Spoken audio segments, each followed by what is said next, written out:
Sí, nos ayudan cerrando la puerta, caballeros del staff. Hay una adelante, perdón. Tú eres amigo del.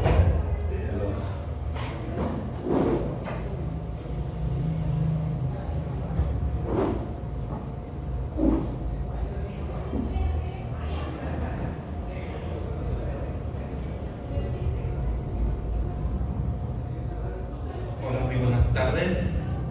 Espero se encuentren muy bien. Un gusto saludarlos, estimados ponentes. Un gusto tenerlos aquí en esta mesa.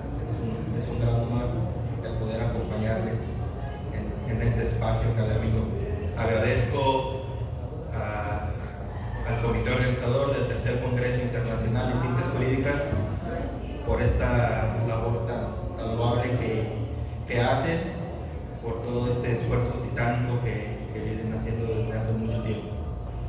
Y pues a todos los asistentes que se encuentran aquí, un gusto nuevamente saludarlos. Sin más preámbulo, iniciamos esta serie de ponencias. Vamos a iniciar con la maestra Brenda Cristel Cañedo Camargo en este eje temático: ponderación constitucional y tecnologías. Me voy a permitir leer una síntesis curricular de la maestra Brenda Cristel. La maestra Brenda Cristel es licenciada en Derecho y Ciencias Sociales por la Universidad Michoacana de San Nicolás de Hidalgo, donde también obtuvo el grado de maestra en Derecho de la Información, y actualmente desarrolla estudios de doctorado en Derecho en esta misma casa de estudios. Ha colaborado en diversas instituciones del sector público de Michoacán, desempeñando funciones en áreas jurídicas contenciosas y administrativas. Su experiencia incluye el análisis y proyección de resoluciones en materia administrativa, así como coordinación en temas de derecho y transparencia. Sus intereses académicos se centran en el derecho digital, la protección de datos personales y los derechos testamentarios en el contexto de las tecnologías de la información. Pues adelante, maestra Brenda Cristel. Su ponencia se titula Análisis jurídico del registro obligatorio de líneas celulares en México. Muchas gracias, maestro Julio. Muy buenas tardes, tengan todos los presentes. Quiero saludos con mucho gusto a mis compañeros de mesa. Es para mí un honor poder compartir este espacio con ustedes. Asimismo, agradezco y felicito al comité organizador de este Tercer Congreso Internacional en Ciencias Jurídicas por su invaluable trabajo y aportación para que este evento pudiera llevarse a cabo. Bueno, pues sin mayor preámbulo les comento que el tema que pretendo desarrollar versa sobre una obligación que adquirimos recientemente la mayoría de la ciudadanía en México. Y me atrevo a decir que la mayoría, ya que es un porcentaje pequeño de la población quienes no usan un teléfono móvil. Y es que precisamente dicha obligación consiste en registrar de manera obligatoria la línea telefónica con información oficial de cada uno de nosotros. Lo anterior, ya que a partir del 9 de enero de 2026, cada número deberá quedar vinculado a una persona física o moral plenamente identificable. Y el registro, de acuerdo a los lineamientos para la identificación de líneas telefónicas móviles emitidos por la Comisión Reguladora de Telecomunicaciones, se llevará a cabo mediante el nombre, el CURP o RFC y documentación oficial que soporte el nicho de las personas. Antes de continuar, quisiera plantear una pregunta que me gustaría que todos los aquí presentes fueran respondiendo de forma interna conforme va avanzando esta exposición. Bajo la premisa de brindar seguridad, el Estado debería poder suspender millones de líneas celulares y coartar el derecho a la comunicación y al acceso a servicios digitales esenciales si esa línea no está registrada a nombre de una persona plenamente identificable. Siguiente, por favor. Para explicar mejor el alcance de lo que estoy planteando, me remontaré a un antecedente muy cercano, que es el Padrón Nacional de Usuarios de Telefonía Móvil, mejor conocido como PANAU. El PANAU se intentó implementar en el año 2021 con la finalidad de fortalecer la seguridad pública y colaborar en la persecución de delitos. Este padrón pretendía obligar a todas las personas usuarias de telefonía móvil a registrar, además de datos de identificación con datos biométricos. En ese mismo año, el extinto INAI promovió una acción de inconstitucionalidad frente a dicho padrón y la Suprema Corte de aquel entonces resolvió declarando la invalidez jurídica del mismo. Siguiente. La Corte sostuvo, entre otros puntos, que el PANAU no estaba claramente orientado a un fin constitucional concreto. En los hechos, la colaboración con las autoridades de seguridad y de justicia quedaba como algo eventual, de modo que no se veía con precisión para qué se necesitaba un padrón tan amplio ni cómo exactamente ese padrón podría ayudar a lograr los objetivos. También señaló que el Congreso no explicó con datos ni con evidencia por qué era necesario crear un padrón tan inclusivo para combatir delitos. Es decir, no se justificó de manera seria y detallada que esta fuera la medida adecuada frente a otras alternativas menos invasivas. Además, el PANAU buscaba recopilar, guardar y usar datos personales, incluidos datos biométricos, lo que daba al Estado una enorme capacidad de vigilar sobre la población. Para la Corte, esto afectaba de forma excesiva el derecho a la privacidad y a la protección de datos personales. Asimismo, al obligar a todas las personas usuarias a registrarse bajo la amenaza de cancelarles el servicio, se terminaba afectando otros derechos como el acceso a la información, la libertad de expresión y el acceso a servicios de comunicación. La Corte advirtió además que este esquema trataba a toda persona usuaria como si fuera potencialmente sospechoso de algún delito, lo cual resulta incompatible con la presunción de inocencia. En síntesis, la Corte concluyó que el PANAU implicaba una injerencia arbitraria y desproporcionada de derechos fundamentales sin que se acreditara que fuera un medio necesario y estrictamente proporcional para mejorar la seguridad. Siguiente, por favor.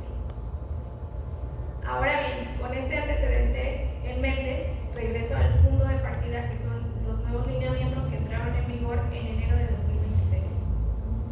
Bajo la premisa de depurar y ordenar padrones de líneas móviles, eliminar o reducir el anonimato en las comunicaciones móviles y fortalecer la seguridad pública y la persecución de delitos, eliminando la recopilación de datos biométricos.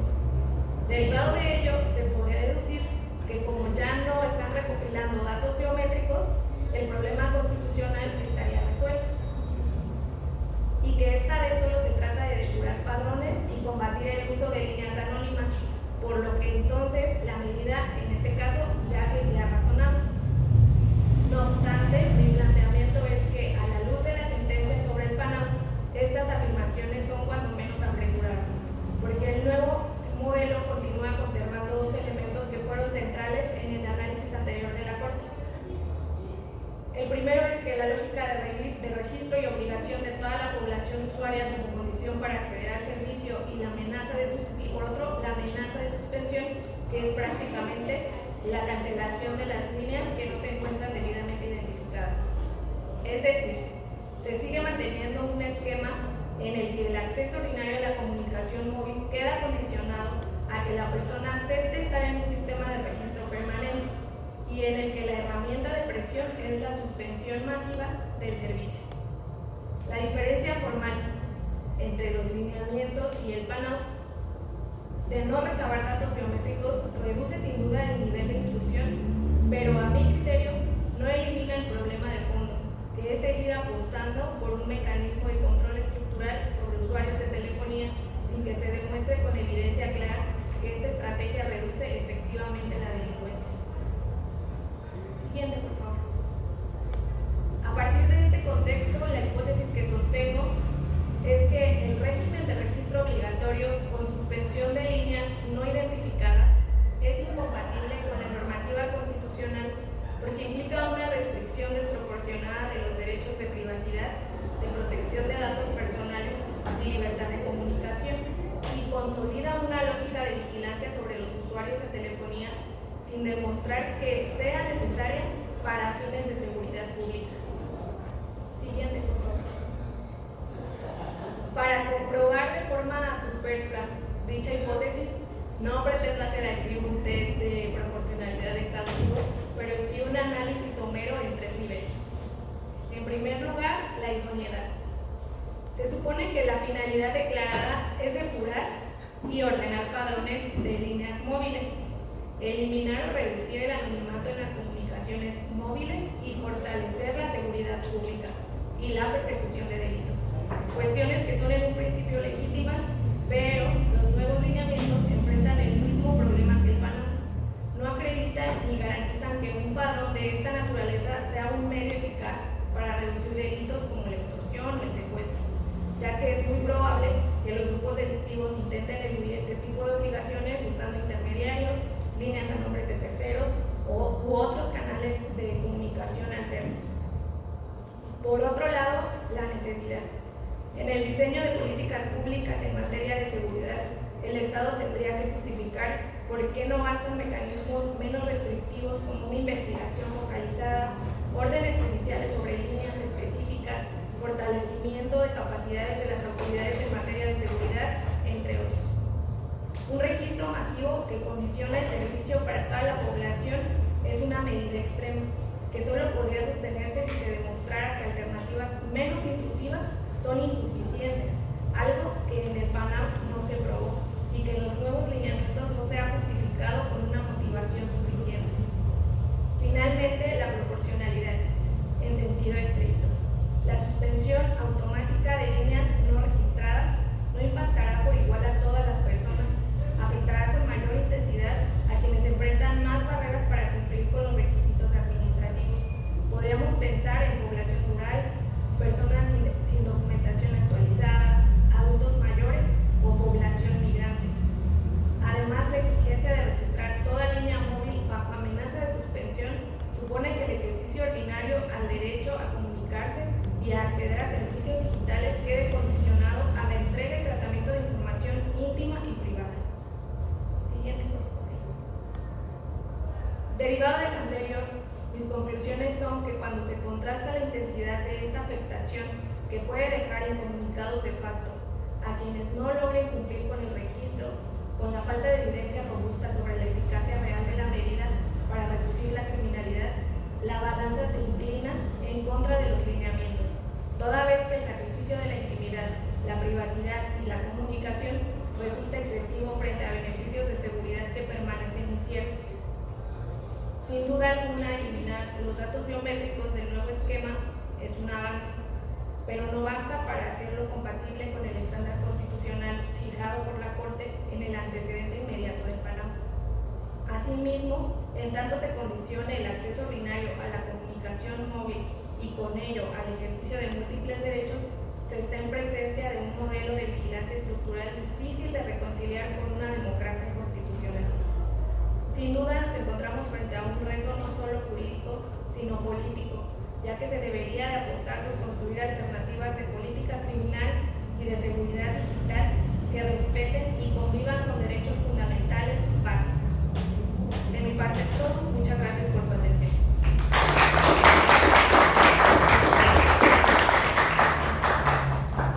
Agradezco enormemente a la maestra Cristel por su excelente ponencia. Sin duda alguna, en estos tiempos actuales, el tema de los medios de comunicaciones de una manera invasiva pues ha tenido un gran impacto, ¿verdad? Y considerar que a mí ya me llega el mensajito cada rato a mi celular, ¿verdad? De que tengo que registrar mi línea, sí. Porque si no me la van a suspender, ¿verdad? Pero con esta excelente disertación de la maestra, o sea, es realmente legal, constitucional que te puedan suspender la línea si no te registran con esta fundamentación de seguridad que no cumple, creo que con requisitos como lo menciona la maestra. Pues a continuación vamos a pasar con la siguiente disertación a cargo del maestro Manuel Alejandro Vega Sánchez, y me voy a permitir leer una síntesis curricular. Abogado y académico mexicano, doctorando en ciencias jurídicas y cuenta con una maestría en Derecho con opción en Derecho Administrativo por la Universidad Michoacana de San Nicolás de Hidalgo, donde obtuvo mención honorífica. Es licenciada en Derecho y Ciencias Sociales por la misma institución. Su experiencia docente.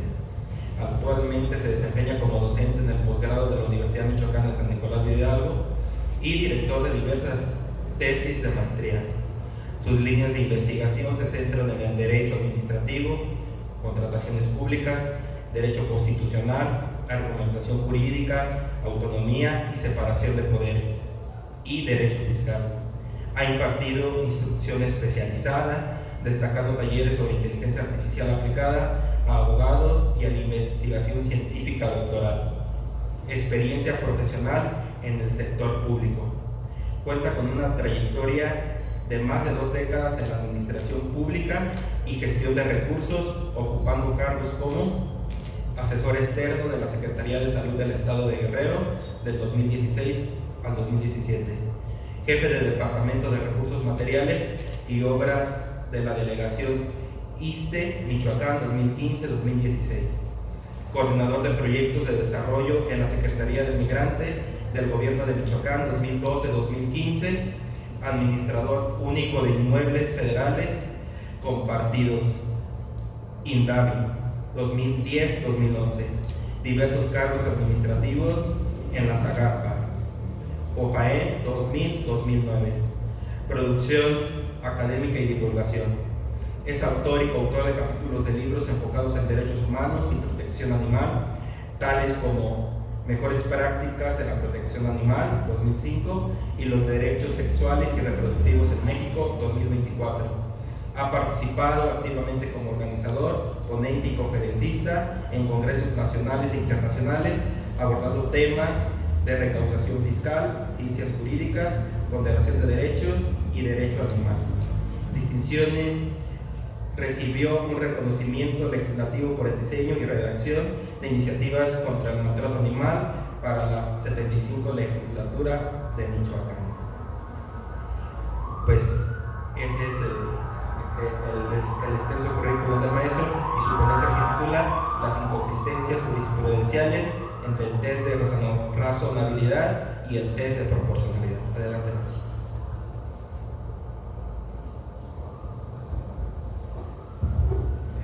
Muchas gracias, Julio. Un honor compartir esta mesa en primer lugar con las 2 ponentes. También tengo el honor de conocer al moderador. Muchas gracias por acompañarnos. Y de verdad, el público que está aquí les admiro porque los temas que se tratan al final son derechos humanos, pero luego la metodología es un tema que de hecho a mí fue lo que me llamó la atención del test de proporcionalidad. Debo aclarar que acabo de terminar acabo de hacer mi examen predoctoral, hice una investigación y en esta investigación llegué hasta el test de proporcionalidad en 2018, que está en el amparo 168-2018, que es el de galleros, donde se le otorga a los galleros de Veracruz, se les prohíbe, a los toreros se les prohíbe, se les permite seguir haciendo su actividad, que a los galleros se les prohíbe. Entonces, llama mucho la atención porque dices, esto, si tú ves una sentencia, de repente el test de proporcionalidad, como lo comentó ahorita Cristel, esta sentencia 2021 se nos hace bastante brillante, ¿no? La lees aisladamente y dices, wow, la Corte se lució, ¿no? Idoneidad, necesidad, finalidad, y luego pero luego la ponderación, ¿no? La proporcionalidad en sentido estricto. Pero yo me propuse en esta época revisar los antecedentes en mi trabajo doctoral. ¿De dónde viene el test de proporcionalidad? ¿Por qué los jueces de repente empezaron a hacer test de proporcionalidad? O sea, ¿dónde está en la Constitución? ¿Cuál es el fundamento? Hay un fundamento en el bloque de constitucionalidad. ¿Dónde está en el bloque de convencionalidad? Y bueno, me encontré muchas cosas. Entonces, esta disertación contempla esa primera parte hasta 2018 con sentencias. Hice la metodología de López Medina de hacer línea jurisprudencial y me resultaron 15 sentencias muy interesantes.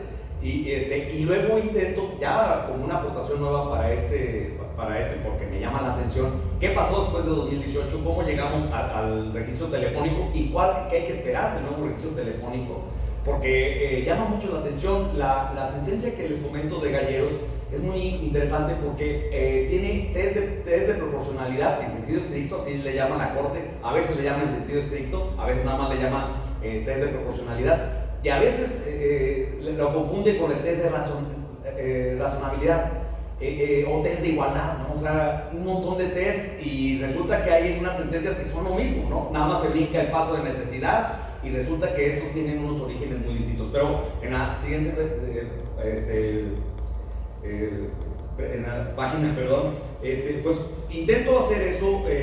No son 50 sentencias, ahí lo puse mal, son hasta 2018 son 16 sentencias, hasta la de Galleros, que la línea me va marcando, ¿no? Y sobre todo de la primera sala. La primera sala es más concreta, dice que era la sala de los ministros filósofos, y ellos son los que primero la introduce todo el pleno en 2007 con muchos errores, con unos fundamentos del test de proporcionalidad muy malos, que eso lo discuto en mis avances de tesis.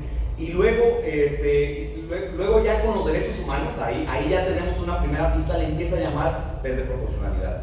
Y bueno, en la siguiente, por favor, pues tenemos una razonabilidad primitiva, ¿no? O sea, primero la Corte intenta en el 96 agarrarse donde fuera del test de proporcionalidad, donde sonara en la Constitución, y le sonó la proporcionalidad tributaria, ¿no? De por ahí de España se traen una sentencia de la equidad tributaria y le suena proporcionalidad. Entonces la Corte agarra de manera literal, agarra se agarra ahí y dice que eso es algo del test de proporcionalidad. Luego corrige la línea, pero sigue teniendo esa razonabilidad primitiva. Hasta 2005 se resuelve en 2007 la tesis 130-2007, que ya hay una consolidación más formal, aunque ahí esa es la gran sentencia mexicana donde le introduce tomando elementos de la quinta época, que ocurre una cosa muy curiosa cuando uno escrutina revisa en historia. Cárdenas desaparece, la Suprema Corte también hace algo muy parecido a esto, no hace elección de jueces, pero desaparece aquella Suprema Corte que ya empezaba a hacer ponderación, era una corte que ya empezaba a hacer derecho y quiso tener una más controlada, el famoso general Cárdenas. Entonces, resulta que la quinta época era una época en la que empezaba el derecho mexicano a tener cierta brillantez, a cubrir, a entender las razones subyacentes de las normas y las finalidades, ¿no? Y Cárdenas, con ese ejercicio hasta el 56, que ya se consolida esa corte, se acaba la quinta época, que fue una época más o menos ahí va, y tuvimos una sexta, séptima y octava épocas algo oscuras, muy formalistas, y bueno, hasta la novena época, que está la reforma del 94, resulta que llegan nuevos jueces y estos jueces comienzan a hacer, empiezan a moverle. En 2002 entra a través del caso Amigos de Fox, entra el test de proporcionalidad, quién sabe cómo lo invocan, pero en 2007 la Corte se inventa ahí unos precedentes y dice de la quinta época y se lo inventa, ¿no? Luego llegamos a esta parte donde está, si se fijan, tenemos la reforma de 2011 de derechos humanos y resulta que nos entra el test de proporcionalidad y se vuelve a equivocar la Corte, lo comienza a confundir con la proporcionalidad de las penas. Entonces tenemos en 2012, tenemos a la Corte creyendo que eso era proporcionalidad y de ahí lo agarra hasta que en 2014, donde dice madurez bifurcada, ya entra por ahí cosido un secretario de acuerdo, Clara Chagoyán, dice, oiga, no, una cosa es la proporcionalidad de las penas y otra es la proporcionalidad en los derechos humanos, qué onda, ¿no? Increíble. Y es curioso que poca gente lo haya visto, casi no hay autores, o sea, yo estuve revisando las sentencias y bueno, pero también ya traían el test de razonabilidad de 2007, entonces la Corte comienza, ya corrige un poco la línea, pero sigue confundiendo. Hay unas sentencias que la llama de cierta manera test de razonabilidad, test de proporcionalidad en sentido estricto, en sentido laxo. Y bueno, tenemos ya en 2018, bueno, el tema de cannabis en 2016 se da, es como la sentencia que agarra el test de proporcionalidad, pero en mi investigación lo agarro de un autor, Muñoz, que la la descomprime, la disecciona, y es una sentencia, el libre desarrollo de la personalidad tampoco tiene un fundamento muy claro, ¿no? La libertad, y toman algún autor académico y de ahí sacan el test de proporcionalidad. Y ya cuando llegamos a la de Galleros, resulta que también es ni siquiera sigue ya se había establecido el 31 de octubre del 2018 que ya se establece la quinta sentencia, antes que recuerda que así lo hacía la Corte. En Galleros, el mismo día se da esta de Galleros y ni siquiera tomaron la metodología anterior. Entonces, tenemos una Corte que se va inventando la sentencia. Entonces, un poco mi hipótesis en ese sentido es, siguiente lámina, por favor. Bueno, aquí les señalo, pero en general, cuando se habla de test de proporcionalidad, se habla de las 4 gradas de Alexis. Ustedes la conocen. Yo en mis perjuicios creía que Bernard Pulido no las tenía, pero también las tiene. Entonces, ahí está, y obviamente el origen germánico, ¿no?, del derecho crucial, y todo eso lo trato. Y el escrutinio laxo, que es más de los escrutinios norteamericanos, que son 3 y que generalmente se implica la necesidad, pues resulta que en muchas ocasiones se implica la necesidad, y es el caso. Digo, me quedo en 2018 y brinco al penado en 2021. Resulta que por ahí también se oculta, o en el penado es una sentencia bastante interesante metodológicamente, porque empieza la Corte a hablar de una acción de inconstitucionalidad del Pleno. O sea, se juntan los de la segunda en 2019, dicen que el test de propiedad es opcional, o sea, que un juez puede elegir la metodología que quiera. O sea, los positivistas diciendo esas barbaridades, dicen, pues puedes hacer. Si te inventas una metodología, dale, ¿no? O sea, el test de proporcionalidad, el escrutinio estricto, confunde, ¿no? Hacen un terrible error. Y ya el problema es que las dos salas, cuando se juntan en pleno, comienzan a hacer pues, un relajo, ¿no? O sea, ya para que salga la sentencia, se ponen de acuerdo en el resultado y luego ya nada más definen la metodología, lo cual es muy problemático, y ahorita les explico por qué. Porque podemos estar de acuerdo con la sentencia, pero si la metodología tiene errores y tiene mucha sobresaturación, eso pasó con el aborto. Me regreso un tantito. Pasó con el aborto en la Ciudad de México, cuando la Asamblea Legislativa va y apoya el aborto y que la Procuraduría de la República lo restringe.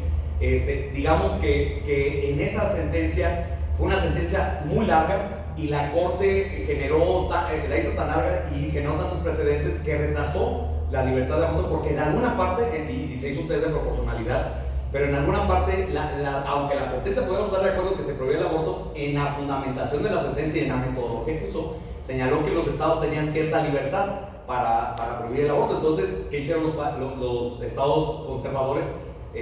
La restringieron inmediatamente. Dijeron, si tenemos la libertad, pues vamos a darle, ¿no? Ya no he llegado, pero ya me quedan 5 minutos. Pero bueno, es mi trabajo doctoral y creo que tiene cosas muy interesantes. Y bueno, no sé, podemos pasar a la siguiente. Y tenemos un poco lo que sostengo. Ahí tengo la parte la inseguridad jurídica, ¿no? O sea, creo que aquí me faltaría ponerlo un poco más en grande. Pero el gran problema es que en 2021 la Corte ya echó para abajo y con estos 2 test de proporcionalidad, le llamó test de proporcionalidad ordinario y test de proporcionalidad estricto, y no sé si han visto la sentencia, es una sentencia enorme, 130 páginas. Yo tenía rato que no veía una más en 2021, y esa Corte que digo, no vengo a tirarle ni a defender a los nuevos, pero esa Corte que creíamos un poco que era independiente y todo, en realidad mi tesis, lo que estoy sosteniendo aquí, es que la manejan de manera tan floja el test de proporcionalidad. Te inventan te quitan la grada de necesidad, la unen. O sea, cuando hago ese análisis en las sentencias, se ve que el test de proporcionalidad se lo inventan como quieren. Luego los fundamentos se agarran a un autor y con ese autor ya fundamentan todo. O sea, la Corte comienza a ser demasiado activista y se brinca al legislador. Probablemente ese, en el fondo, digo, sabemos que es político, pero ese también puede ser un fundamento de por qué al final pierde la Corte, ¿no? Pero pasamos a la siguiente. Y un poco es lo que digo, ¿no? Ahora en el nuevo escenario se plantea, tenemos hasta el 30, ya lo comentaron aquí, tenemos hasta el 30 de junio para registrarnos, ¿Y qué es lo que creo que va a pasar? Que el test de proporcionalidad sigue suelto. En la revisión que hice de tesis no es casi imposible, eso se fue un trabajo más profundo, pero hay que seleccionar las sentencias que derivan de esas tesis jurisprudenciales.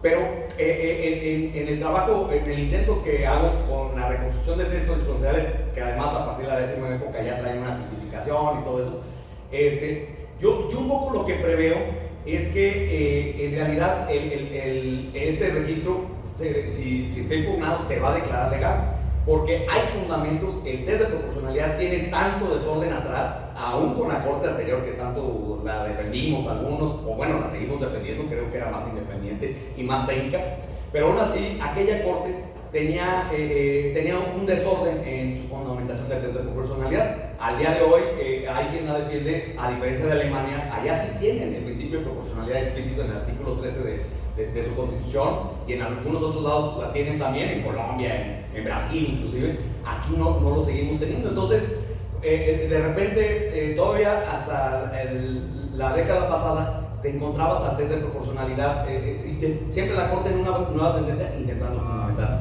Un poco ya para concluir, porque creo que ya me estoy excediendo, un poco o lo que yo me temo lamentablemente es que esta corte, sin ni siquiera inventarse el derecho, va a validar el nuevo registro telefónico, aunque se sometiera a un test de proporcionalidad, lamentablemente.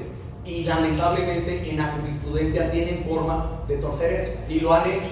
O sea, e incluso yo les podría decir, y ahí por ahí en el paso de idoneidad, podríamos señalar que este mecanismo podría no ser idóneo, porque el gobierno se ha mostrado, en general todas las instituciones en México, se han mostrado muy deficientes para proteger los datos personales. Nos llaman los de registro telefónico, pero también nos llaman a veces bancos falsos, ¿no? Entonces, desde ahí el mecanismo del gobierno ha demostrado, y ese debería, para mí, yo podría estar de acuerdo con un registro telefónico, pero no es idóneo porque el gobierno no ha sabido proteger los datos personales. Entonces, por ahí podría ser perfectamente el fundamento, pero obviamente yo preveo que va a ir para adelante, porque sabemos que esta corte obviamente le está aprobando todo al gobierno. Entonces, el lamento, no nos vamos a poder quejar, porque el desorden en el que se ha crecido el test de proporcionalidad les da elementos para, sin mayor problema, agarrar algún precedente y volverlo y validar esta intromisión a la personalidad.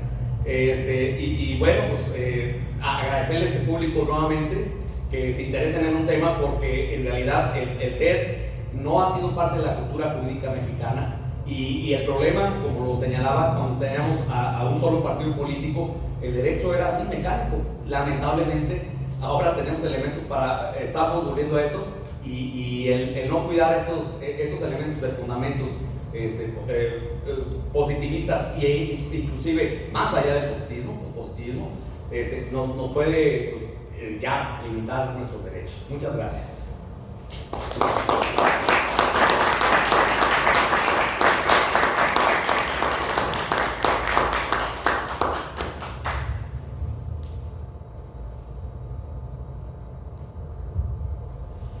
Muchas gracias al maestro Vega por su excelente disertación. Sin duda, pues es un tema muy controversial esta parte del test de proporcionalidad, más que, como lo comentaba en esta última frase, pues no tenemos una cultura del test de proporcionalidad. Y entonces, cuando no hay una cultura, pues es difícil que se arraigue y que realmente se asimile como debe de ser. Y así lo vislumbré en esta breve historia que nos contó, ¿no?, de cómo se fue generando dentro del Estado mexicano. Muchas gracias, maestro. A continuación, sigue como ponente la licenciada Alicia Marisela Madrigal Pulido, y me voy a permitir leer una síntesis curricular de la licenciada Alicia Marisela. Es licenciada en Derecho por la Facultad de Derecho y Ciencias Sociales de la Universidad Michoacana de San Nicolás de Hidalgo, titulada en la modalidad de excelencia académica con mención honorífica, especialista en fiscalización de impuestos en México por el Instituto para el Desarrollo Técnico de las Haciendas Públicas. Actualmente, estudiante del segundo semestre de la maestría en Derecho con opción en Derecho Procesal Constitucional de la División de Estudios de Posgrado de la Facultad de Derecho y Ciencias Sociales de la Universidad Michoacana de San Nicolás de Hidalgo. Dentro del ámbito académico, participó dentro del 27º verano de la Investigación Científica y Tecnológica del Pacífico 2022, realizando una investigación sobre derechos humanos en la Benemérita Universidad Autónoma de Puebla. Asimismo, ha participado como ponente en el Congreso Internacional del 27º verano de la Investigación Científica y Tecnológica del Pacífico. Participó dentro del programa de intercambio de la Facultad de Derecho y Ciencias Económicas Empresariales en la Universidad de Córdoba, España, cursando el último año de su licenciatura. En su experiencia universitaria ha sido merecedora del Premio Padre de la Patria en virtud de obtener excelencia académica durante el primero, segundo, tercero y cuarto año. Regidora juvenil en el Cabildo durante los años 2022 y 2023 del Ayuntamiento de Morelia, Michoacán. Dentro de su ejercicio profesional, trabajó dentro de la Administración Pública Federal como asesora jurídica en la Procuraduría de la Defensa del Contribuyente PRODECON.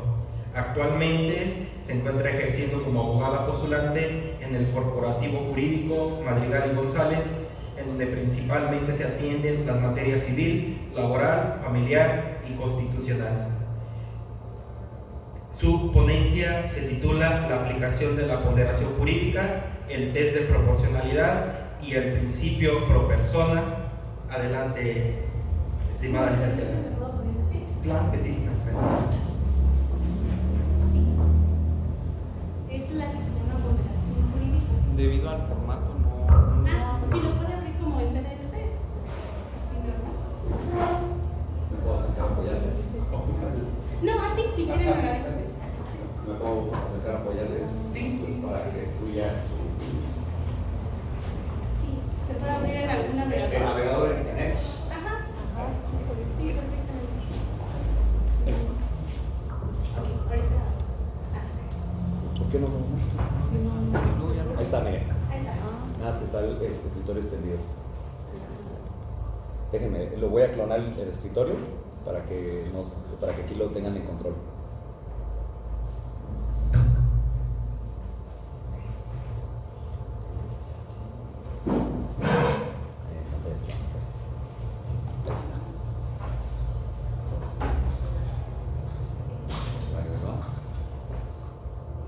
Ahí está. Ya sería la primera. Muchas gracias. Bueno, hay partidarios y enemigos de la ponderación jurídica. Estos primeros tenemos que relacionarnos y recordar un poquito de la teoría general del derecho. ¿Por qué? Porque en ocasiones practicamos el derecho todos los días, pero pocas veces nos preguntamos qué es, cuál es su estructura y qué valores están escondidos dentro de este derecho. En el sistema jurídico tenemos pues una estructura que desde la concepción que la veamos, ya sea desde una concepción positivista o desde una concepción más principalista, podemos encontrar a la ponderación, porque la ponderación sí es un procedimiento que está muy debatido actualmente, pero tiene una finalidad. Sí, continuamos con la siguiente. ¿Dónde encontramos la ponderación? Cuando hablamos del sistema jurídico, entendemos que está compuesto por reglas. Esa es la concepción positivista que nos dice, ¿sabes qué? El sistema jurídico está compuesto por una regla. ¿Y cuál es una regla? Aquella norma que te define correctamente cuál es esa conducta y qué es lo que hacemos para aplicarla en el derecho, subsumirla. A través del proceso de subsunción, nosotros podemos encuadrar una conducta en una norma jurídica y construimos un argumento. Dentro de todo este ámbito del derecho, una de las partes más importantes es la argumentación Justamente la palabra argumentar, de acuerdo con el autor Manuel Atienza, es dar razones para sostener una determinada tesis y conseguir la adhesión de nuestro interlocutor. Por todo esto, es que entra aquí y surge la ponderación como un debate, como una figura que sí, realmente en la práctica todavía es muy incierta su aplicación, porque tiene algunas cuestiones de discrecionalidad judicial que aún no están correctamente desarrolladas, pero que pues estoy segura que en muchos años pues vamos a seguir viendo su desarrollo. Entonces, por eso para mí es necesario platicarles de esta figura jurídica y conocerla un poquito más, porque muchas veces podemos tener una concepción totalmente positivista del derecho y decir la ponderación no puede entrar. Yo estoy totalmente en contra del principalismo, estoy totalmente en contra de la ponderación, pero si no la conocemos, ¿cómo vamos a determinar de qué lado estamos? Y justamente aquí, pues yo no pretendo estar ni en pro ni en contra, sino desde una posición neutral, platicarles y pues entre todos construir qué es esto de la ponderación, esto con qué se come. Justamente la ponderación, regresando un poquito a lo del sistema jurídico, desde la postura ya pospositivista, desde una postura del desarrollo del constitucionalismo, encontramos que el sistema jurídico no únicamente está compuesto por reglas. Una regla podría ser, por ejemplo, en el ámbito fiscal, todas las personas que tienen ingresos superiores a 400,000 pesos o que tienen más de 2 patrones tienen que presentar su declaración anual en abril, por si lo están en algunos de sus supuestos, para que la vayan preparando, porque ya se viene época de declaraciones anuales, y la ley del impuesto sobre la renta nos lo dice así tal cual. Si tú te encuentras en estos dos supuestos, tienes que presentar tu declaración anual de ingresos sobre el impuesto sobre la renta, y si no lo realizas, pues te voy a multar. Entonces, si tú estás dentro del supuesto, lo tienes que hacer. Si no, pues simplemente podrías decir, bueno, yo no me encuentro dentro del supuesto.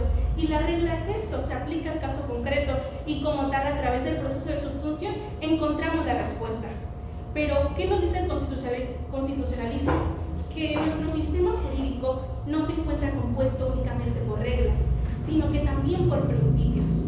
¿Y estos principios cuáles son? Pues son estos derechos humanos constitucionalizados que conocemos como derechos fundamentales. Entonces, la ponderación jurídica entra aquí como un método de argumentación jurídica para resolver cuando hay contradicción entre estos principios, porque desde el presupuesto positivista, las reglas, hay diversos principios ya establecidos cuando existen las famosas antinomias, estas contradicciones lógicas dentro de un ordenamiento jurídico que pues prácticamente tiene la ley posterior deroga la anterior y como tal son ciertos principios que están definidos, pero en la ponderación, en la aplicación de los principios, aquí hay una cuestión más distinta.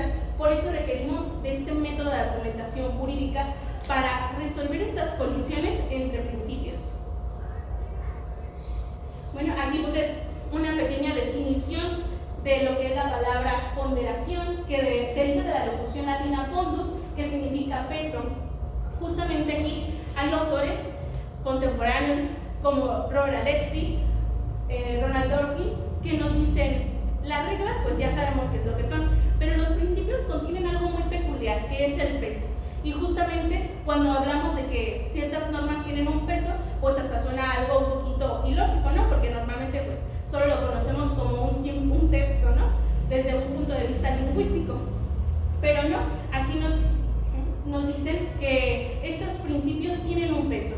Y para que sea más fácil, porque yo también luego cuando estoy estudiando Robert Alexi a veces me confundo un poco, porque él maneja la ponderación desde 3 perspectivas que tenemos que aplicar, lo que es la ley de la ponderación, la fórmula del peso y las cargas de la argumentación. Y realmente, yo ahorita actualmente estoy en mi maestría desarrollando este tema, yo no he encontrado una resolución jurídica en donde me aplique la fórmula del peso. Entonces, por ahí si encuentran alguna me avisan porque realmente en la práctica no lo realizan de esta manera. La ponderación jurídica se está intentando introducir a nuestra corte y a nuestras resoluciones justamente a través del test de proporcionalidad, que ahorita estábamos platicando de eso. Entonces, pues, Dworkin y Robert Alexi nos sostienen esto. Los principios son estos mandatos de optimización que sugieren que algo se realice en la mayor medida posible. Aquí yo puse un ejemplo común, por ejemplo, la libertad de expresión contra el derecho a la intimidad, contra el derecho al honor. Y cuando se enfrentan, cuando colisionan, cuando tensan estos derechos, pues se tienen que resolver de una manera. ¿Y cuál es la manera? Pues el método de argumentación de la ponderación jurídica. Ahorita, para enfocarme un poquito más en el ámbito local, quise traer un ejemplo que nosotros aquí todos los días en los juzgados orales familiares vemos los famosos juicios de reconocimiento de paternidad, aquellos en los cuales pues un niño o adolescente pues no se encuentra reconocido por su progenitor. ¿Y qué se tiene que hacer en estos juicios de reconocimiento de paternidad? Se necesita de una prueba crucial, lo que es la prueba de ADN, para saber pues realmente si sí es su progenitor o si no lo es. Entonces, cuando se tiene esta prueba de ADN, se produce una colisión entre derechos que se puede ver. Hay ocasiones que pues no hay necesidad, no hay veces que los ves y dices, no manches, ellos son totalmente idénticos y lo están negando, ¿no? ¿Cómo te atreves a negar al tipo cuando se parecen igual? Pero bueno, eso ya es otro tema.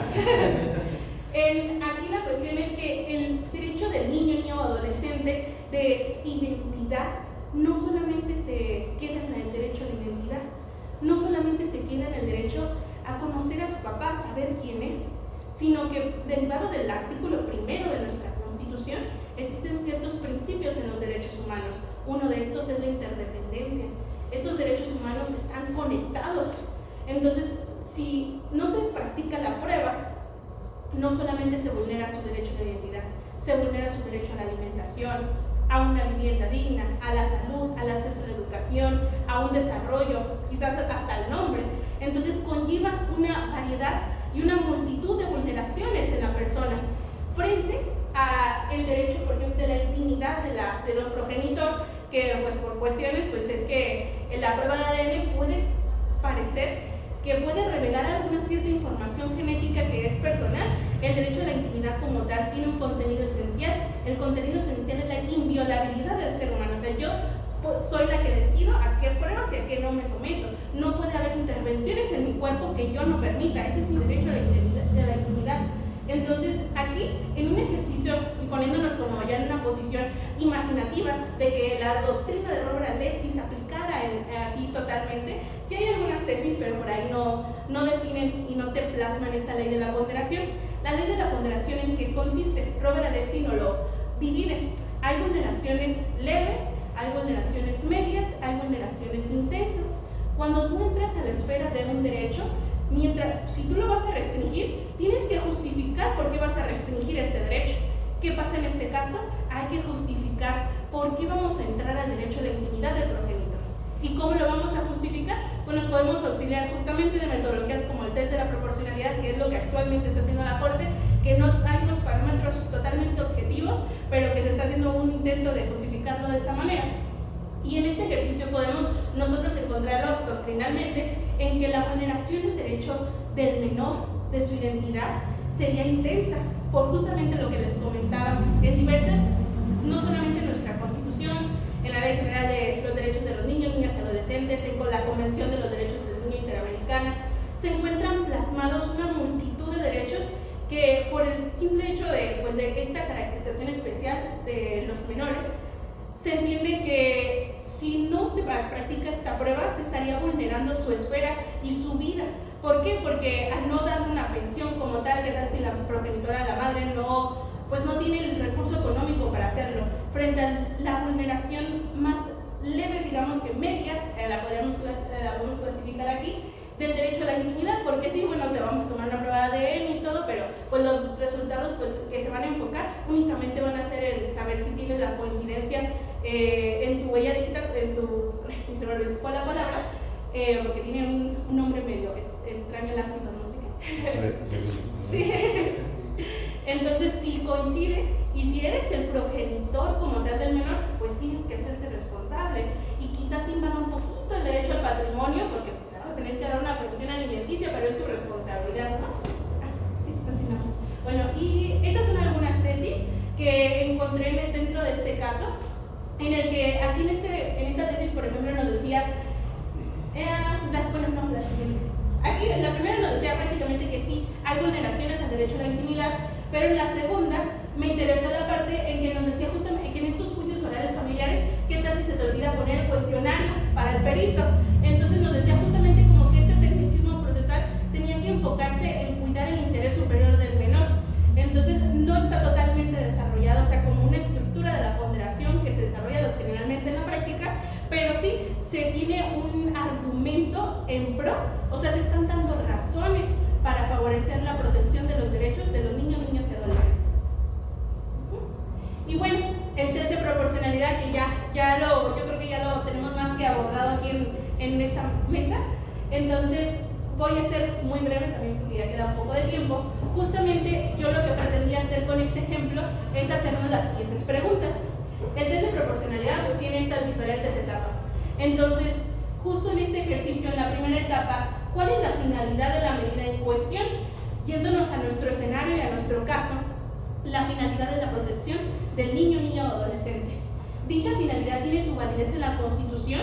Pues realmente sí, en la Constitución, desde el artículo primero hasta todos los demás que conlleva, están garantizados esos derechos humanos, son derechos fundamentales porque están constitucionalmente en nuestro texto jurídico y también a través de nuestro bloque de constitucionalidad que invoca el artículo 133, todos los tratados internacionales que ha suscrito el Estado mexicano son obligatorios aquí. Entonces sí tiene una finalidad. ¿Por qué? Porque necesitamos proteger al niño, niña, adolescente. Esta idoneidad de la medida, la limitación al derecho fundamental es un medio apto para lograr la finalidad que busca la medida.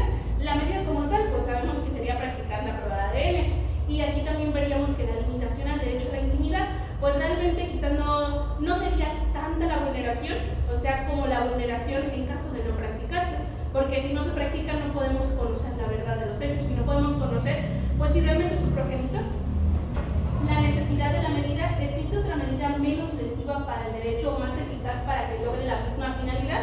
Aquí, yo en esta parte, yo dije, bueno, probablemente aquí la medida menos lesiva sería que el papá dijera y admitiera si soy su papá y que no hubiera necesidad de practicarse esta prueba de ADN y así ya no vulneraríamos su derecho a la intimidad. Pero pues son pocos casos, luego lo realizan de esta manera. Y la proporcionalidad de la medida, la intensidad de la afectación al derecho fundamental es justificada frente a los beneficios y ventajas que produce la medida. Aquí también nosotros podríamos contestarnos justificándolo, obviamente aquí lo digo de forma breve, pero con todas las convenciones de protección a los niños, niñas y adolescentes, con el principio de interés superior del menor y relacionado justamente con el principio pro persona. Para finalizar, este principio pro persona que se consagra en nuestro artículo primero de nuestra Constitución, en donde nos dice que todas las autoridades en el ámbito de sus competencias tienen la obligación de aplicar la norma que sea más favorable a la persona, cuidando justamente esta progresividad de los derechos humanos, que no vayamos en un retroceso, sino que vayamos progresando en la protección de los derechos humanos. Por aquí también puse algunas tesis, son tesis aisladas, no son jurisprudencia, pero sí desarrollan pues el test de proporcionalidad como lo están intentando hacer justamente como nos comentaban, pues a través de nuestra corte. Y continuamos, y la siguiente. Y pues ya para finalizar,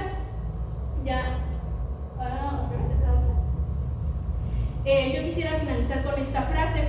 En palabras de Manuel Atienza, la discusión sobre la ponderación apenas está comenzando. Se han escrito muchísimas cosas y coincide con Robert Alexy, pero aún es un concepto que todavía no está totalmente desarrollado y totalmente digerible para los positivistas, porque todos están en contra de la ponderación, pero yo considero que la ponderación no viene a destruir nuestro sistema jurídico, viene a fortalecerlo.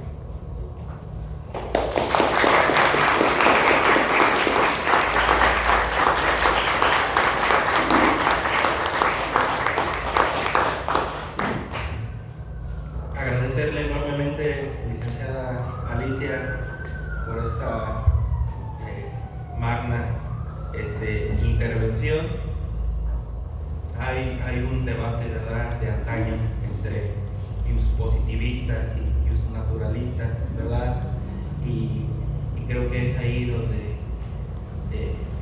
el trasfondo, ¿no?, de la ponderación, si se acepta o no, ¿verdad?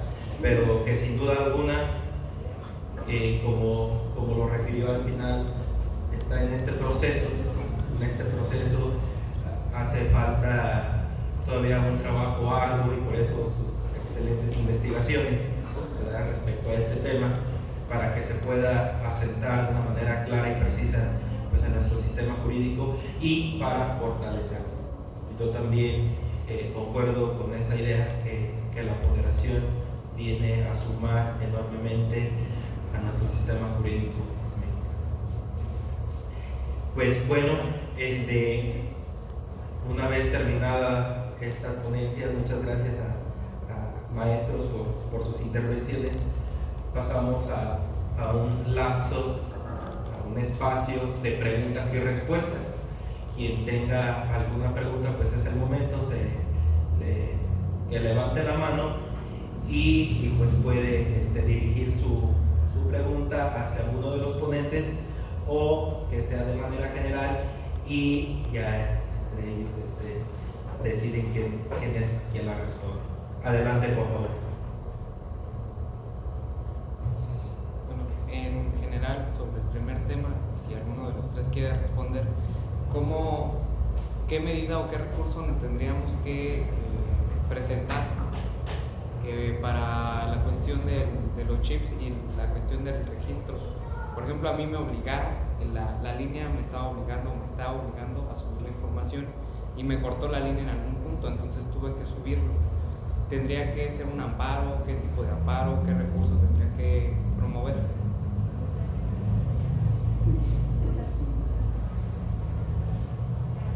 Bueno, pues yo sí invito al ejercicio del derecho, aunque ya el maestro Alex nos haya decepcionado desde antes, pero no, yo sí invito al ejercicio del derecho porque justo como lo mencionó él también es, pues sí, tal vez una mala interpretación y aplicación del test, pero cuestiones políticas que también llevan a que se determinen ciertas situaciones, como es el caso de estos lineamientos. Entonces, yo estoy intentando un ejercicio de juicio de amparo, en donde ya tengo identificados algunos elementos que bueno, espero sean analizados de forma pues correcta, pero que igual como lo menciona el maestro, no se garantiza pues el buen fin o el resultado que yo pretendo. En esta cuestión identifiqué algunos puntos técnicos, algunas situaciones técnicas, como por ejemplo cuando surgió el tema del PANAU, quien regulaba esta situación era la Ley Federal de Telecomunicaciones y Radiodifusión. No obstante, igual que INAI, al ser un órgano autónomo, pero en este caso ya desapareció. Entonces, al extinguirse, quien obtiene esta potestad ahora es esta comisión que es la que está implementando los lineamientos. Pero hay que tener ahí esta diferenciación. La Ley Federal de Telecomunicaciones anterior sí se intentó sí se reformó la ley antes de intentar implementar el padrón, pero esta nueva comisión no tiene la fuerza necesaria para poder llevar a cabo una nueva implementación de reforma o de ley que pudiera tener fuerza para obligar a la ciudadanía a hacer este registro obligatorio. La comisión lo único que se supone tendría que hacer es la aplicación de esas leyes que estuvieran estipuladas en la ley federal. No obstante, no existe ahorita alguna reforma o alguna modificación que diera pauta a que estos lineamientos se lleven a cabo de manera pues obligatoria. Entonces, otra parte técnica que logré identificar es que ¿quién va a tener los datos? ¿Quién generó el registro? ¿Quién lo creó? Pero ¿quién los va a resguardar? No logro identificar, o sea, los va a recopilar las telefonías, las diferentes empresas telefónicas, es quien va a recabar los datos, pero ¿quién los va a resguardar? ¿O quién creó esta base de datos? Entonces se supone que si es con la finalidad de seguridad, ¿por qué tendrían que tener las empresas este resguardo de información? Yo sí considero que sí sigue siendo una vulneración muy fuerte a la intimidad y a la vulneración de datos personales. Entonces, respuesta, yo sí te invito a que ejerzas a través de un juicio de amparo para ir viendo cómo es que va a resolver estos nuevos juzgadores esta situación que para mí sí es muy compleja y yo no me he animado a realizar el registro, la verdad. Voy a intentar este ejercicio y pues ya les iré contando cómo me va.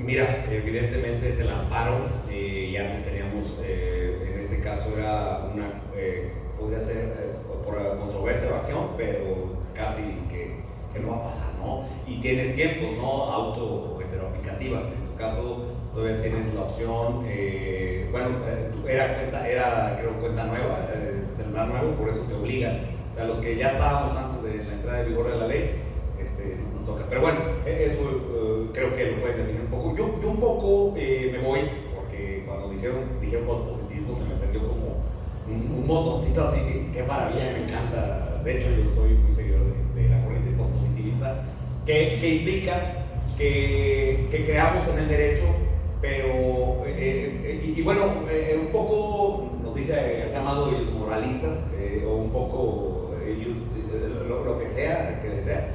Y los invito un día que vean un debate de ellos dos, hay varios, se echan. De hecho, creo que ahorita en Oaxaca, en abril, van a estar los dos y se van a dar otro agarrón. Y son maravillosos, sus agarrones son fantásticos. Sí, debate de ponderación. Y van a estar en Oaxaca, nada más que en este congreso no cobramos un peso. Bueno, yo soy organizador, ya, y en aquel cobran 10,000 pesos, pero aún así, solo el verlos. Y García Amado está invitando, por si a alguien le interesa, él es positivista, está invitando a una caminata a Santiago desde Portugal y me estoy animando a ver si lo podemos traer el siguiente año. Pero bueno, Atienza pues es un poco es más vacas sagradas de ese tiempo, y pues sí, por meses. Pero bueno, un poquito quiero retomar Atienza porque en 2017 escribe un libro que es, él llama La Revelación, es como una fotografía, ¿no? Le llama La Negativa al de Argumentación Jurídica de 2012, y en 2007 escribe Transformación, el Derecho y la Transformación Social, algo así. En un capítulo, hay un capítulo muy interesante donde le contesta una carta a Luigi Ferraioli, donde le dice, oye, o sea, ¿qué tanto? Responde algunas preguntas, ¿no? ¿Qué tanto se debe ponderar? Y esa parte es muy brillante porque de repente a los positivistas dicen, no, son el ponderómetro, ¿no? Dice García Amado, estos quieren ponderar. Y es cierto, o sea, yo sí creo lo que dice García Amado, sin caer en su positivismo un poco más, ya más moderno, un positivismo más incluyente. Dice que ¿cuándo debemos de ponderar? Y un poco responde con esto, hay que tener sentido común, o sea, el test de proporcional no puede ser una herramienta para validar nuestras creencias, o sea, eso lo vuelve a un juez activista y está violentando lo que el legislador dijo. Entonces, un poco lo que el positivismo señala es que cuando la ley es clara y no se contradice todos los fundamentos que sean de las leyes positivas, que no hay antinomias, todo eso, cuando una ley es clara, ahí va, se aplica, ¿no? Se utiliza el derecho positivo. Pero cuando una ley no está prevista, a veces el legislador solo ve la situación ideal, dice, en la situación ideal esto ocurre, pero si hubiera ocurrido otra situación, una situación no ideal, el legislador que se hubiera imaginado y cómo lo hubiera resuelto. Un poco se utilizan esas herramientas, ¿no? Una herramienta, la argumentación pública es una caja de herramientas, entonces utilizas un cuchillito, lo que sea, ¿no? Entonces, el derecho debe ser flexible, salvo el derecho penal, que por cuestiones de certeza pública ese tiene que ser de manera más cerrada. Entonces, yo agarro en mi tesis doctoral, agarro ese texto y lo vinculo con Muñoz, que lo escribió en 2024, un libro que justamente trata de decir en México cuándo se debe de ponderar. Y es bien curioso, o sea,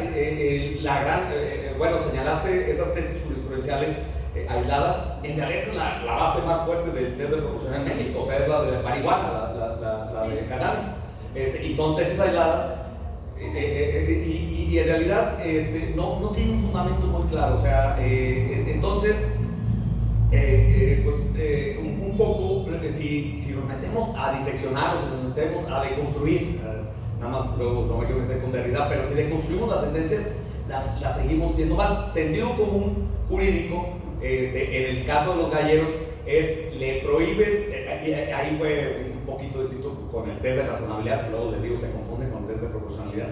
Si le prohíbes, si la norma, solo para explicar un poco como postpositivista, si la norma dice que vas a proteger a los animales, pero le sigues permitiendo a los toreros que maten, no te estás yendo con la finalidad de la norma, ¿no? Colombia, y me pasó que yo preví que Colombia lo iba a hacer, y un día antes de presentar el doctoral me encontré que Colombia había hecho.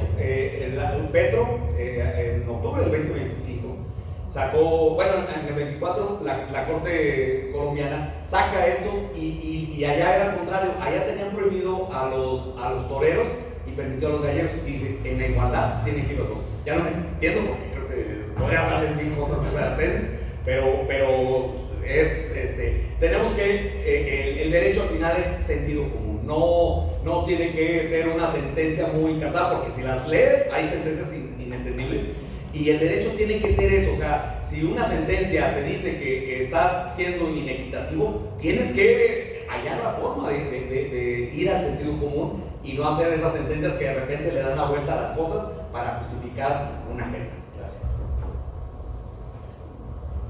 Bueno, y ya solamente para concluir también, aparte de la pregunta que ya está más que respondida, pues el mecanismo jurisdiccional por excelencia para la protección de los derechos humanos es el juicio de amparo, el que tendríamos que abocarnos para proteger como tal esta vulneración en nuestro derecho a nuestros datos personales.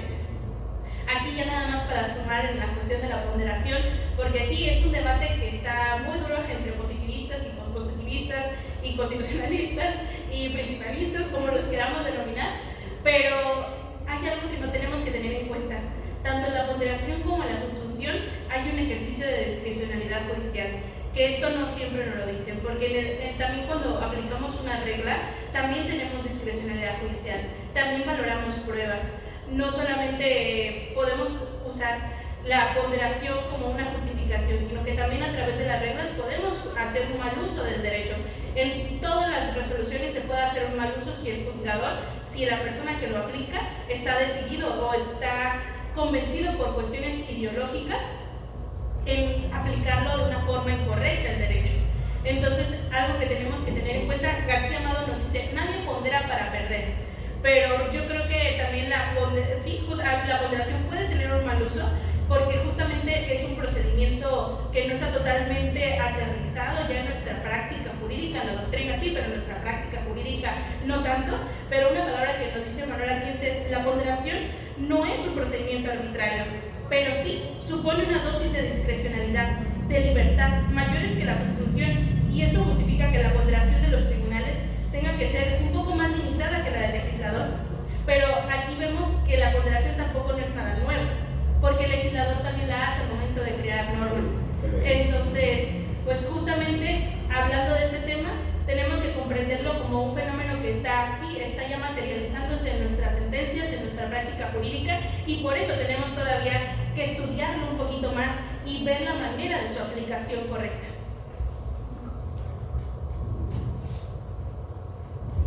Muchas gracias. Todavía tenemos espacio para alguna otra intervención, alguna otra pregunta, comentario, que levante la mano y que pueda hacerlo, de favor. Adelante. Yo también me voy a la par. Usa el micrófono. ¿Te gusta que le lleve el micrófono? No, está bien así. Voy a hablar más fuerte. Porque yo sí estoy de acuerdo en registrar mi línea, no tengo ningún inconveniente. Pero si hay una vulneración de derechos, y el Estado mexicano, como muchos otros, es un Estado fallido, porque no hay una línea clara entre el poder de los criminales y el poder del Estado. Al no haber una línea clara, no sé en qué manos estoy dejando mis datos.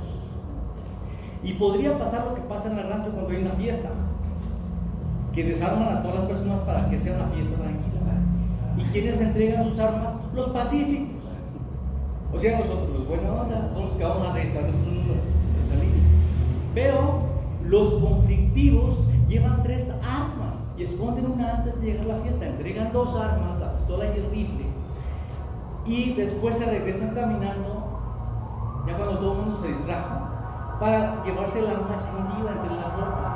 Y son los que hacen las balaceras en las fiestas y provocan todo el desorden entre allí, asustan a las familias, a veces hay balas perdidas. Bueno, esto mismo puede suceder de que los criminales tengan mecanismos para tener líneas no registradas, que son los que nos secuestran, que son los que nos roban, que son los que nos asustan, que son los que nos tienen así en un estado de pánico, ¿no? Esa sería mi aportación. Yo preguntaría a quien pueda contestar, que pues ustedes cómo ven que sería la actuación de los titulares de nuestras instituciones encaminadas a darnos certeza en el manejo de nuestros datos y a justificar ante nosotros, que no lo han hecho, a justificar ante nosotros pues, que exista ese registro.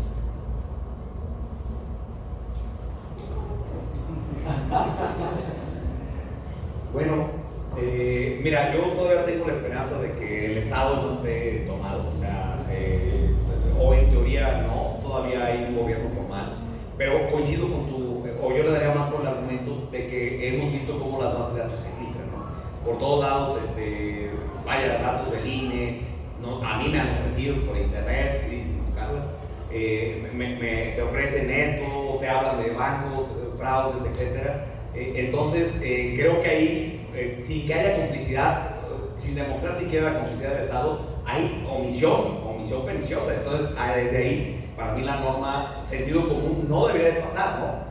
Lamentablemente, nuestros jueces lo van a justificar y probablemente lo hagan con el test de proporcionalidad o con cualquier herramienta, como diría la segunda sala en 2019, con un caso de boletos de avión, o sea, un poquito para que vean que el test está en nuestra vida. Uno de los casos simbólicos fue el de militares con VIH, 5 casos de militares que los inhabilitaban, ya no puedes ir a pelear la guerra y ganaban el test ya muertos, el caso que define, mueren y le dan un caso administrativo, pero ahora ya tiene pensión, ya las personas, creo que su pareja adquiere la pensión. Entonces, el test está más cerca, el caso Amigos de Fox es el que trae el test de proporcionalidad, eso me sorprendió mucho. Y bueno, el tema es que la proporcionalidad, lo que yo veo es que, por ejemplo, cuando vamos a ver atacada, es más, yo me atrevo a dar 2 pronósticos respecto de este nuevo registro. Lo que yo creo que va a ocurrir es que cuando llegue junio, ahorita andábamos en el 14% de estas alturas, no se va a registrar toda la gente, va a haber mucha resistencia, más del 50%, y van a tener el plazo. Entonces se va a sobreseer todos los amparos, todo, porque ya no va a haber, y ya se va a esperar hasta diciembre. Yo estimo, yo conozco más o menos a la 4T cómo actúa, y creo que ahí ya todos un poco más distraídos, pues ya no den una segunda oportunidad, pues ya, ¿no? Ya ahí se va a legalizar, más o menos yo preveo. Respecto del test de proporcionalidad, yo preveo Lenia Batres, después de que gana Morena y todavía no se sabía de la sobrerepresentación, pero ya se estimaba que habían arrasado mucho, a la semana escribe en el diario, en el Universal, si mal no recuerdo, y le tira el test de proporcionalidad. Dice, no deben de ser los jueces los que deben de dar el derecho a la salud y eso, debe ser el gobierno, ¿no? Dices, no, o sea, el test solo sirve para que los jueces, y aguas, o sea, es un discurso peligroso, porque ellos sí creen, o ellos creen que lo que ellos hacen son buenos, ¿no? O sea, una especie contraria y un poco de política, un poco al Estado liberal, ¿no? Son un Estado liberal donde el monarca, el gobierno es bueno por antonomasia, y eso es preocupante porque si algo sostiene a Occidente, a las democracias más avanzadas, es la desconfianza, el que los poderes se estén peleando, los checks and balance, los contrapesos. Entonces, es el reflejo, ¿no? Entonces, yo estimo que de aquí a que pase todavía el venado de Lenia Batres, que eso va a ser muy triste y nos queda un año, ya no vamos a ver el año de eso, creo que va a volver el derecho ponderativo. No sé si el test, o vamos a ver, se va a tomar en serio, porque hay 2 o 3 ministros que más o menos, Y ahorita creo que puede caber algunas suspensiones porque todavía tenemos a la mitad de jueces más o menos, poquitos menos, que todavía son jueces de carrera y que perfectamente conocen esto. Sería la parte.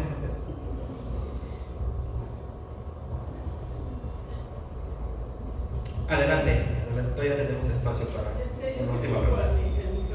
Sí, claro. Muchas gracias.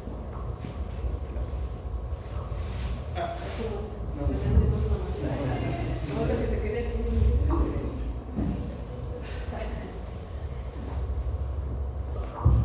Bueno, primeramente, mi nombre es Sandra Toledo, yo soy aquí de Morelia, Michoacán, y vengo en representación de la doctora Mars Aguirre Ochoa, que trabaja en la Secretaría de Agricultura y Desarrollo Rural. Pues ahora sí que nos hicieron una invitación y en cuanto vimos la información y todo, nos dijimos, pues excelente.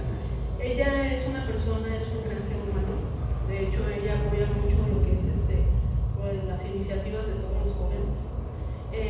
Y impulsa. ¿Sí? De hecho, varias personas van a buscarla y a pues, pedirle alguna asesoría, un apoyo. Y si está en sus manos, no duda en hacerlo. Este tema para mí, de verdad, que es sumamente importante. ¿Por qué?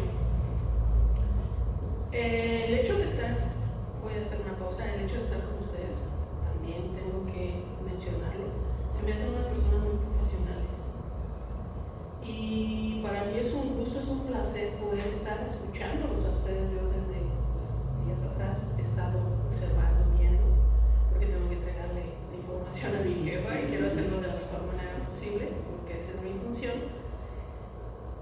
Pero cada uno tiene su personalidad, cada uno tiene su forma de expresar. Yo hice entrevistas a los jóvenes y la verdad me quedé impresionada porque tanto desde la inteligencia artificial, de lo que es el apoyo a los ancianos, viejitos, que están muy vulnerables, y de hecho son de las personas más vulnerables, y no digamos los discapacitados, que también muchos de ellos son personas vulnerables.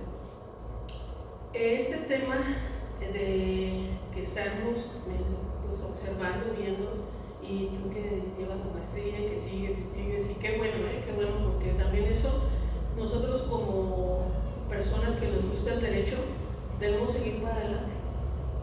Aunque ahorita nos estén minimizando, pero somos una fuente importante, no dejamos de ser una fuente importante.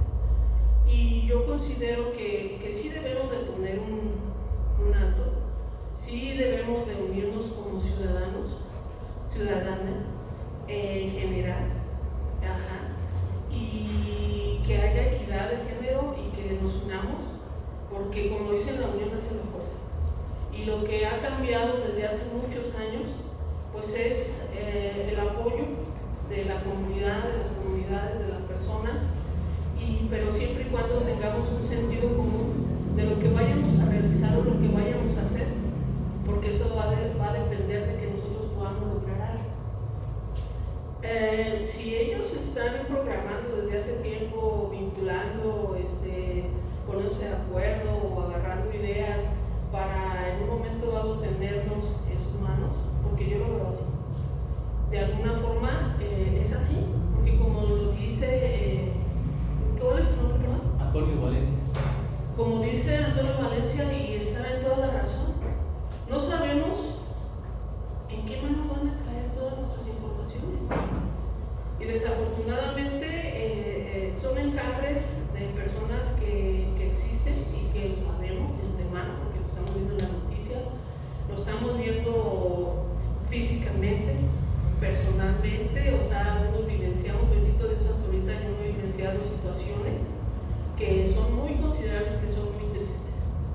Nosotros hay que unirnos, si es necesario hasta dejar de utilizar, que ojalá y que se una la mayoría de las personas, dejar de usar un mes el celular, aunque ya después compremos hasta 2, 3 meses si es necesario, 5 meses, y aunque volvamos a los cacahuatitos, tal vez no perder la comunicación, pero yo pienso que sería una fuente importante para que también las personas que están maniobrando esta situación, también nosotros podamos ponerles un acto.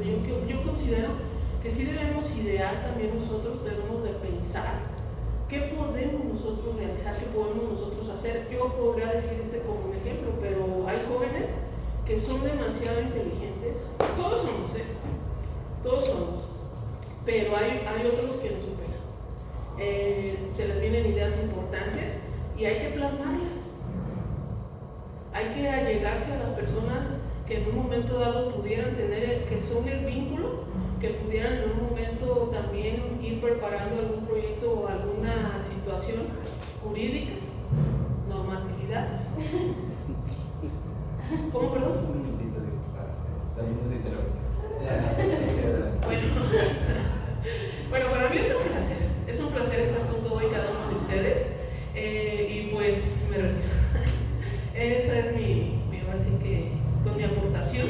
De nuevamente es un placer escucharlos y me voy con un gozo de esta información que hemos estado recibiendo.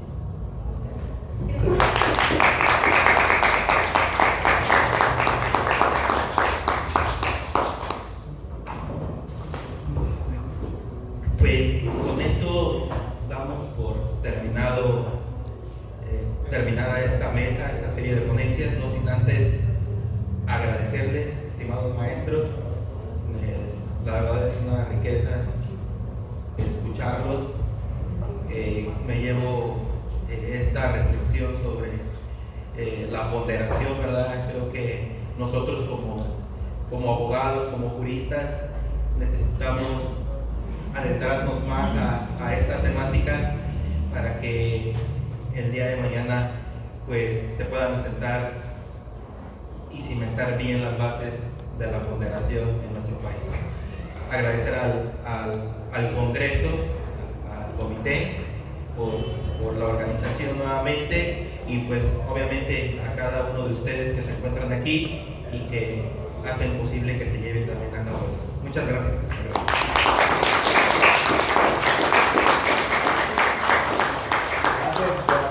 Gracias por las palabras. Qué bonito que un tema tan técnico haya pedido público esto. Felicito, porque siempre me siento como un loquito hablando.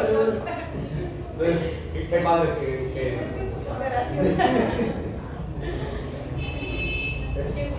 Oye, te voy a mandar unos libros. No, sí, de verdad.